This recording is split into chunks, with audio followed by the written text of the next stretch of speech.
Every year when we come together to gather on this night and we recount these acts that Jesus did, we recount them because we want to be like him. How he washes the disciples' feet when no one else will.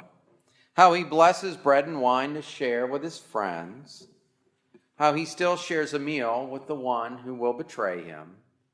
How he prays in the garden.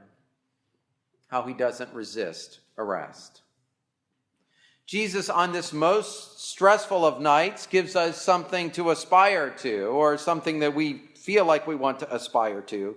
The picture of courage that he gives us with what seems to be, and this is the way we always represent it. You can imagine that painting that you've seen in Sunday school classrooms across this country your whole life, with only a few moments where the underlying anguish sort of bubbles to the surface.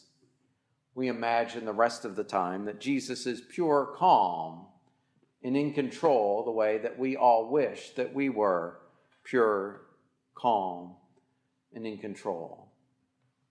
But there are those moments where that anguish kind of leaks out, like when he scolds the disciples for falling asleep on him, which he will do a little bit later in this gospel, and when he sweats blood as he pleads with the Father that this cup will pass from him. But for the most part, we want to look at Jesus and we want to be like him. And the way that he acts on this night is one of those ways that we wish that we all were. The truth, however, is that we act more like the disciples on this night,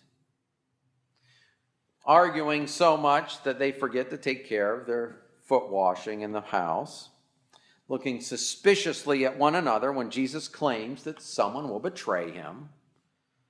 They are on edge for the whole evening, and they have good reason to be. I think that likely the outcome of this week, they all realize, and he says it here in the gospel passage tonight, their friend is going to be dead. It's not an if Jesus is going to be taken by the authorities, it's the when. And he has told them so much. In fact, the whole trip to Jerusalem, he has said at every stop, we're going to Jerusalem so they can arrest me and so they can kill me. And I imagine on that day of the triumphal entry of the Palm Sunday, they are starting to think to themselves, Jesus should calm this down a little bit and be a little less public. They know that he has put himself squarely in the crosshairs of all the authorities in Jerusalem by the things he has said and the ways he has acted, even by the way he has come into town. And knowing that he is going away, they've lost their manners and sometimes their minds under the stress of the fact that they are going to lose their friend. Now, you all have heard me say a million times, and I have a strong opinion how death stresses families quite well at different times in my ministry here at St. Barnabas. In fact, I often plead with you all to figure out things way ahead of time, because I can tell you in all of the years I've had in ministry, both in the Episcopal Church and outside of it, these moments are when people don't act right. It's not that the true self comes out, it's that the stressed self comes out.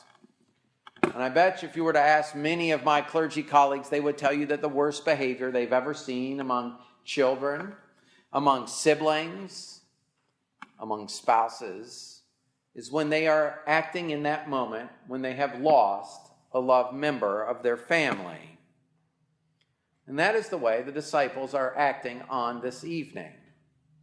They are acting like someone who is sitting at the side of a loved one who is about to die. And they start to act out. And Jesus even calls them on it when he calls them little children. And each of the disciples displays that stress in their own way. Peter, in this stressful moment, he can't make up his mind if he's for Jesus or against Jesus. He doesn't want Jesus to wash his feet, and then he does want Jesus to wash his feet. He wants to attack the soldier in the garden, and then he wants to flee and deny Jesus. Peter just can't figure out where he's at in all of this. He has so lost his mind with the grief and anguish and anxiety of losing his friend, he can't figure out if he's for Jesus or against Jesus. In Thomas, though we don't get to hear it tonight, the beautiful passage where Jesus has to tell him, in my Father's house are many dwelling places, it's because Thomas keeps pushing Jesus to say, where are you going? When Jesus has just told him, you can't come with me. He wants to know that last little bit about where Jesus is going so he might follow. He doesn't want Jesus to go away, and he'd like to stay there. And Philip responds in even a different way. Because Philip responds by saying, Jesus, I know you're going away, but just show us the Father. And if you show us the Father, I'll have that one piece of information I need so that I can move forward, even in your absence. And my guess is all those disciples who split in the garden, all those that fall asleep while Jesus are praying, they're all acting on the anxiety as well, because their actions are really inactions, which is the only thing that anxiety ever results in, is getting nothing done, not something productive. And I even think that Judas is acting out of his anxiety about losing his friend when he goes to the authorities and betrays him.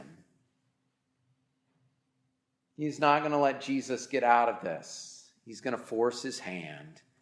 He wants to see what Jesus will do. And maybe he even imagines he's providing some way of escape for his friend. They all are acting out of the fear that Jesus is going away. And they act crazy. They don't act like their true selves. They act like people who are hurt. The disciples aren't failing Jesus. They're missing Jesus. Now, the reason I think this is so important, and the reason I think it is those disciples that we identify with, is because we ourselves often are acting as though Jesus is nowhere to be found. And in the moments we most need Jesus, he is not there. And sometimes we act like all of these folks, like Peter, where we can't figure out if we're for Jesus or against Jesus, where we're going to stand up for Jesus or whether we're going to deny him. Or maybe we feel like we're Thomas and we just want Jesus to give us a little more of that practical information about his kingdom that will allow us to know what the next decision is that we should make. Or maybe we're like Philip, and we want Jesus just to give us that last little bit of like spiritual super knowledge so that we might have confidence and authority when we tell people about Jesus, because we have that one thing we actually really needed. Or we might be like many of the unnamed disciples that evening that just run away in the moment of stress, or paralyzed by our anxiety about the world around us. Or maybe we're even like Judas when we feel as though we're going to lose Jesus, and we just say, Jesus, you're not going to leave me. I'm going to leave you. Jesus knows all this, and he recognizes it. And even when he scolds them in the garden and they can't stay awake, it's still some of the disciples of whom he's speaking of when he says on the cross tomorrow afternoon, Father, forgive them, for they don't know what they do. And so I truly believe in the midst of these crazy children of Jesus who are so worried that they will never see him again, he acts in ways that he wants them to be able never to miss him. And he shows them the ways that he can always be present. And that's why he washes their feet, so they can learn to serve. And by serving other people and the disciples around them, Jesus is present. By praying, by going to the Father and pouring out one's soul. And knowing even in these moments when you think Jesus is gone, you can enter his presence by blessing bread and wine so they can get together and they can eat, not only to remember Jesus, but to have Jesus be right there in the midst of them. And these are all the things that Jesus has done for us as well and is calling us to do: to serve and wash feet, to pray, to break bread and wine. Not so that we'll recall how great Jesus was in the past, but so that we would feel Jesus right here, right now, with us in the present through those acts. We don't come to worship to remember Jesus. We come to worship to be with Jesus. And on this night, when his disciples miss him the most, Jesus gives us those things that we can do to be with him the most. And last of all, to counteract their fear and anxiety and worry, he gives them the thing that will help them to know that he is with them at all times, no matter what. And that is a new commandment. They've got lots of other commandments. None of them do what this commandment does. Those commandments might make us pious, but they don't make Jesus present. Those commandments might make us feel as though we're making some traction in the way that we live our lives, but they don't make it so that we feel as though the one person that we wish in the whole world who is with us here right now is with us here right now. But this commandment does. And so after we're done washing feet and praying and breaking bread and wine, the way that we know that Jesus is with us the most, he tells us to keep the commandment that makes him present. And that is that we love one another. Not in just some undefined way, in the way that he loved them. And in doing so, all people will know that you are my disciples if you have love for one another. And when you love one another, I am there. So are you missing Jesus? Are you acting out because you're not in your right mind, because you feel the gap of Jesus not being around? Are those times when you feel like Jesus, that place at the table where he should be, is vacant?